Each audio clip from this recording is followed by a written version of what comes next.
공실을 줄이기 위한 노하우가 있으신가요? 그 지역에 맞는 레이아웃이 필요할 것 같다. 임대인 입장에서 네. 상가에 카페가 들어왔으면 좋겠다. 나는 식당이 들어왔으면 좋겠어. 너무 지정해서 들어가는 거는 조금 더 위험성이 있지 않냐, 저는 이렇게 보고 있고.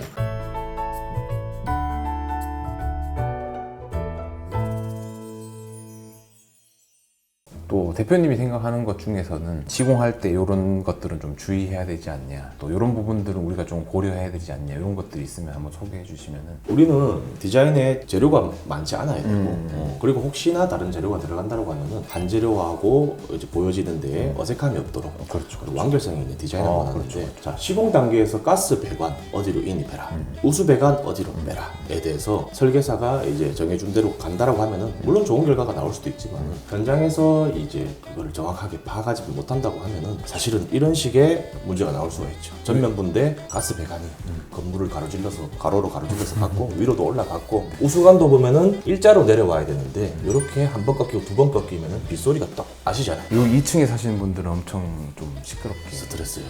그리고 저는 이런 부분들, 우수관이랑 도시가스 배관이 이렇게 겹침으로 되어 있으면 결국은 이런 부분들에서 하자가 생겼을 때 하자 유지 보수 관리비도 엄청 많이 들지 않을까. 그래서 저는 이제 대표님이 하시는 3D 모델링으로 고객하고 상담을 해서 그렇게 결정하는 게 최고 좋다고. 그럼요.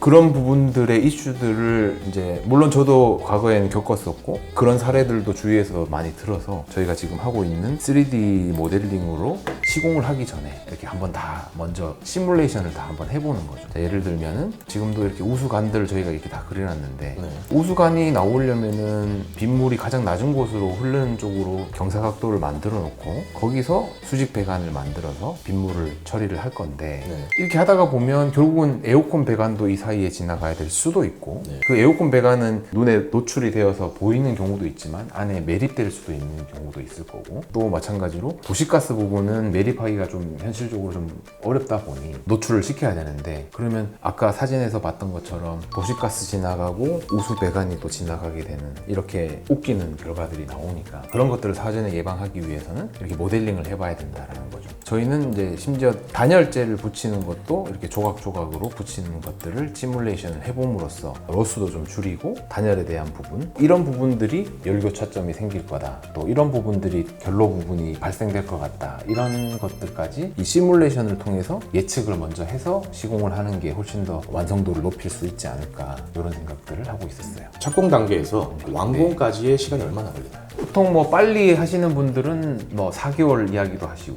5개월 이야기도 하시는데 저는 최소 6개월은 걸리지 않느냐, 최소. 그거보다 빠른다는 거는 저로서는 조금 문제가 있지 않을까? 이런 생각들을 저는 하고 있어요. 근데 이렇게 시공 단계부터 처음에 프로세스를 다 알고 싸울 일도 없을 거고 그리고 마감에 대한 이해도도 있는 상태로 고객님이 공사를 진행하시니 참 이해가 빠르고 좋을 것 같아요. 네, 맞습니다. 결국은 처음에 지어지는 골조 단계, 단열재 붙이는 단계, 그리고 마감을 붙이는 단계에서까지 선행되어서 시뮬레이션을 한번 해보면 좋듯이 내부도 마찬가지인 것 같아요. 내부도 이런 모델링이라든지 이런 계획이 충분히 다 고려가 되어 있지 않으면 결국은 나중에는 엉망진창이 되는 것 같은데 그런 부분에서는 제가 훨씬 더 전문가이신 대표님한테 한번 여쭤보고 싶은 게 대표님은 예를 들어서 이런 평면을 잡을 때 어떤 것들을 생각을 하는지 그리고 디자인적인 어떤 포인트는 뭔지 이런 것들을 한번 설명해 주시면 좋을 것 같아요. 디자인적인 포인트라고 하면은 그거는 이제 고객하고 상담 후에 고객이 원하는 거를 이제 최고 반영해서 하는데 네. 뭐 이틀에 했던 포트폴리오들을 보고 네. 이렇게 해주세요.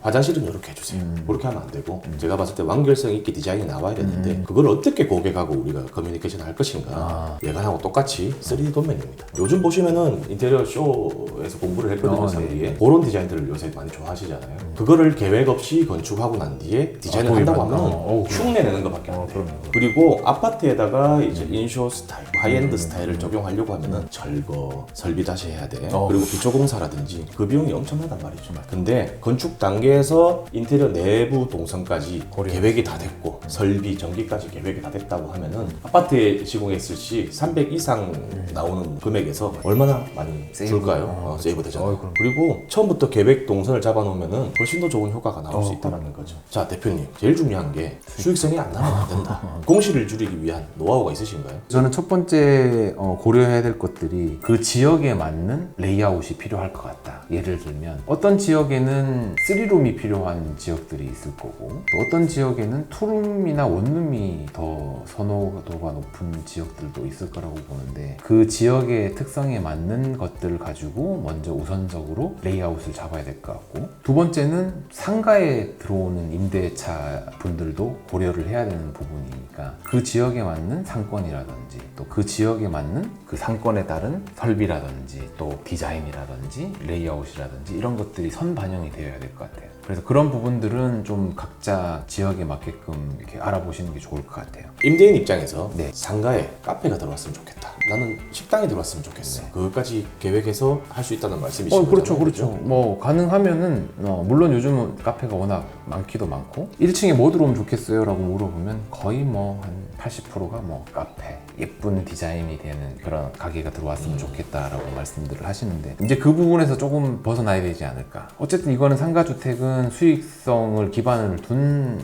주택이다 보니 상가의 수익률을 더 많이 내기 위해서 한 종목에 대한 어떤 생각들보다는 상가를 예를 들어서 내가 지을 수 있는 게 40평, 50평 정도가 된다고 치면 그거를 뭐 15평씩 나눠서 임대를 주면 그냥 통으로 임대해서 임대 월세를 받는 것보다 분할해서 임대를 내면 어쨌든 수익률은 좀 더 올라가는 부분들도 있거든요. 그러면 그 지역에 맞는 뭐 미용실이 될 수도 있고 또 뭐 소형 음식점이 될 수도 있고 그 지역에 맞는 것들을 먼저 컨셉을 정해서 설계를 하고 기획을 하는 게 중요한 거지 너무 지정해서 들어가는 거는 조금 더 위험성이 있지 않냐 저는 이렇게 보고 있고. 자, 그럼 오늘 결론이 유지보수가 좋아야 되고 그리고 결로 없어야 되고 그럼요. 그리고 수익성이 좋아야 되고 그리고 마지막으로는 기승전결 디자인이 좋아야 되고.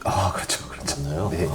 그래서 그런 부분에서 저희가 항상 이야기하는 것들이 어떻게 하면 조금 더 예쁘게 만들 수 있을까 또 어떻게 하면 이 내구성이 높지만 조금 더 예쁘게 만들 수 있을까를 항상 연구하고 고민을 하고 있고 예쁘면서 이거를 임대 수익률을 높일 수 있는 방법 또 예쁘게 할 수는 있지만 건축 비용이 너무 많이 드는 것 또한 결국은 수익률을 떨어뜨리는 방법이잖아요. 그러다 보니까 같은 돈을 가지고도 조금 더 예쁘게 지을 수 있는 방법에 대해서 연구하고 고민하고 그런 것들을 설계 시공 단계에서 선방향을 해주면 훨씬 더 수익률이 높은 상가주택이 되지 않을까 저는 그렇게 생각하고 앞으로도 저희가 그런 쪽으로 많이 연구를 하지 않을까 그렇게 생각하고 있습니다.